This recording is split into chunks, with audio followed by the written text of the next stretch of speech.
बिस्मिल्लाहिर्रहमानिर्रहीम अस्सलाम वालेकुम। Welcome to Zara cooking and vlogs. कैसे हैं आप सब लोग? उम्मीद करती हूँ सब ठीक, खुश और मज़े में होंगी। आज मैं आपके साथ अपनी ईद का फ़र्स्ट डे शेयर करूँगी कि मैंने अपनी ईद किस तरह से मनाई। अच्छा, इतनी ज़्यादा गर्मी थी कि मेरे हस्बैंड ने कहा कि आप ना जाएँ गाँव, और वो ख़ुद चले गए। कह रहे हैं कि वहाँ कुर्बानी करके गोश्त जो है फिर वो ले आएँगे, तो बाकी क्या हम यहाँ पर जो है सेट कर लेंगे। तो इसलिए हम गाँव नहीं गए। तो बच्चे अभी सो रहे थे और सुबह सुबह ही मैंने अपने काम को आसान किया, क्योंकि सुबह का टाइम थोड़ा सा ठंडा होता है। तो ईद की नमाज़ पढ़ने के बाद मैं सीधा लग गई, क्योंकि बच्चे सो रहे थे, हस्बैंड चले गए थे।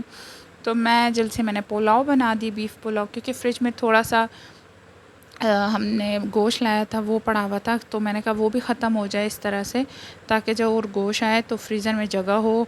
फिर बर्फ़ वगैरह भी पड़ी होती हैं और बच्चे और बहुत सारी चीज़ें स्नैक्स वगैरह होती हैं, तो फिर जो है ना स्पेस ख़त्म हो जाती है और फिर फ्रीज़र सही से काम भी नहीं करते, इतनी गर्मी है।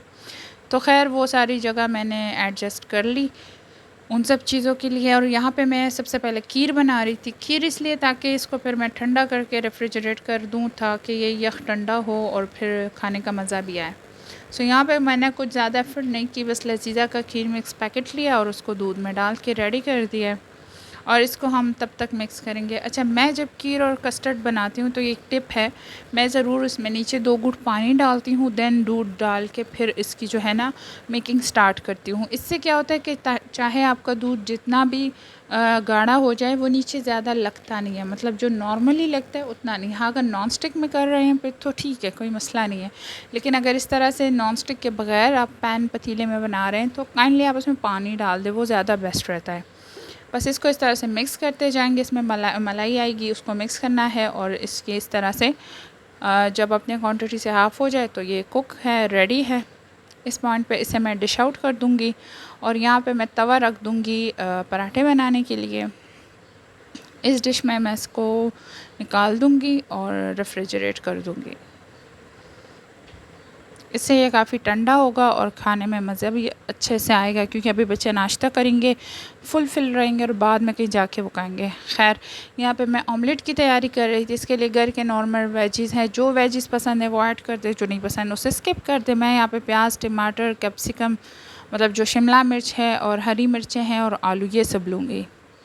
अच्छा, वैसे तो मैं ऑटोमेटिक मशीन वो भी हम यूज़ कर सकते हैं, जो इलेक्ट्रिक मशीन है, लेकिन यहाँ पे मुझे मतलब इलेक्ट्रिक मशीन से भी सम टाइम आपको ना उलझन होती है, तो मैं मैनुअल यूज़ करती हूँ। और इस मैनुअल की यूज़ करने की एक और ख़ास वजह है, क्योंकि इसी में मैंने अंडे संडे सब डाल के मिक्स करना है और उसको कुक कर देना है। तो ये एक तरह का मेरा बाउल भी यूज़ हो जाएगा, क्योंकि गर्मियों में आपको होता है ना कि किचन में जितना कम काम हो उतना अच्छा है। ऐसा नहीं है कि काम कम हो जाते हैं, काम ज़्यादा रहते हैं, लेकिन जितनी हमारी कोशिश हो हम कर सकें, हम काम को कम कर रहे हैं।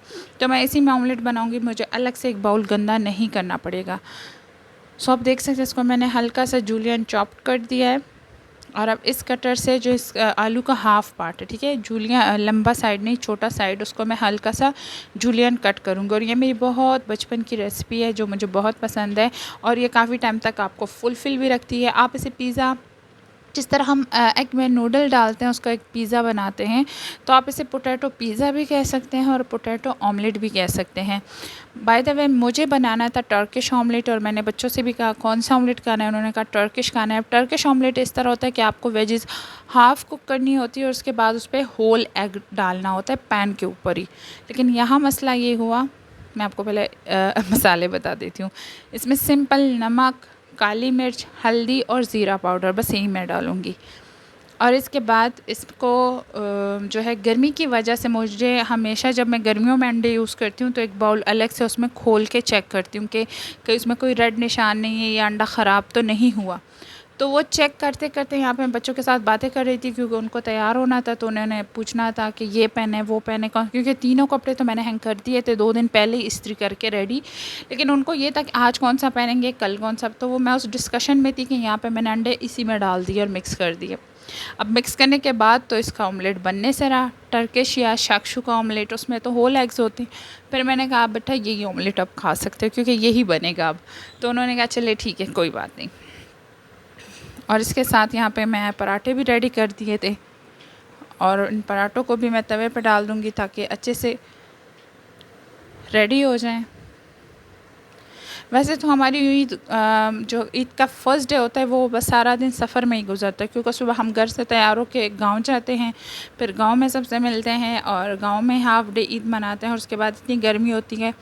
वैसे हर ईद पर तो लाइट होती थी, इस बार तो लाइट ने भी जो है ना साथ छोड़ दिया है। शहरों में गाँव में एक ही तरह का हाल था। तो फिर वापस आते हैं एक रात गुजार के या वैसे ही, तो फिर अम्मी के यहाँ जाते हैं, तो सारा दिन हमारा सफ़र में ही गुजरता है। अच्छा भी लगता है, बहुत सारे लोगों से मिल लेते हैं। लेकिन इस ईद पे थोड़ा सा ठहराव था, थोड़ा सा तरीका था, कोई हड़बड़ी नहीं थी कि जल्दी से तैयार हो जाओ वहाँ जाना है, जल्दी से तैयार हो जाओ यहाँ। हम घर पर आराम से नाश्ता किया, आराम से तैयार हुए, रिलैक्स होके सब कुछ। मैंने अपना फ्रीज़र अच्छे से रेडी, वैसे तो एक दिन पहले भी आप उसको रेडी कर सकते हैं, लेकिन आराम से रेडी किया तो काफ़ी आसानी थी। अच्छा, साथ साथ मेरे ऑमलेट्स बन रहे हैं और साथ में पराठे भी बन रहे हैं। अच्छा, इन ऑमलेट्स का ये है ना, ये काफ़ी जो है ना फुलफ़िल रहते हैं और ये काफ़ी टाइम तक बच्चों को दोबारा भूख नहीं लगती, क्योंकि इसमें पोटैटो भी होते हैं, वो भी बच्चों को एक तो वैसे ही अच्छे लगते हैं और फिर चिप्स के स्टाइल में थोड़े से कटे हुए हों तो और भी ज़्यादा अच्छे लगते हैं। और वेजिज़ भी हैं तो प्रोटीन भी है एग जिस तरह, तो फिर बच्चे काफ़ी खुशी से खा लेते हैं और हमें भी ये तसल्ली होती है कि हाँ, बच्चों का पेट फुलफ़िल रहा है, तो बाकी आगे जाके डिस्टर्ब नहीं करते। जैसे अभी बच्चों के समर वेकेशन स्टार्ट हुए हैं, इनको इतना कोई ज़्यादा भूख लगती है, बहुत ज़्यादा बोर हो जाते हैं, मम्मा हम क्या करें, मम्मा थोड़ी देर बाद। जो मेरी छोटी बेटी है ईमन, वो तो थोड़ी देर बाद आके मम्मा मैं क्या करूँ, मम्मा मुझे भूख लगी है। मैंने कहा मैं क्या मतलब, आप बोर हो गए तब भी आपको भूख लगी है। तो बच्चों को समझ नहीं आ रही थी कि हम क्या करें, तो बस उनका जो है सबसे बड़ा होता है कि बड़ी बात होती है कि बस हमें भूख लग गई, और फिर हमें ये होता है कि अब हम क्या खिलाएं। तो मैं ज़्यादा स्नैक्स पे नहीं जाती, क्योंकि स्नैक वैसे ही हर शाम या अबू के साथ जाते हैं बाहर, फिर खाते हैं, तो मैंने कहा घर पे भी मैं स्नैक रखूं तो फिर सही खाना तो ये खाएंगे नहीं। खैर, ये रफ सी मैंने एक वीडियो बना दी। यहाँ पे मैंने देखा तो बच्चे अच्छे से तैयार हुए थे, चूड़ियाँ बालियाँ सारी इन्होंने रेडी करके पहने थे, बैग भी पहनाया था। मैंने उसका बैग क्यों पहने, कहने मम्मा आपने अभी ईदी देनी है ना, इसलिए मैंने बैग रेडी किया हुआ है।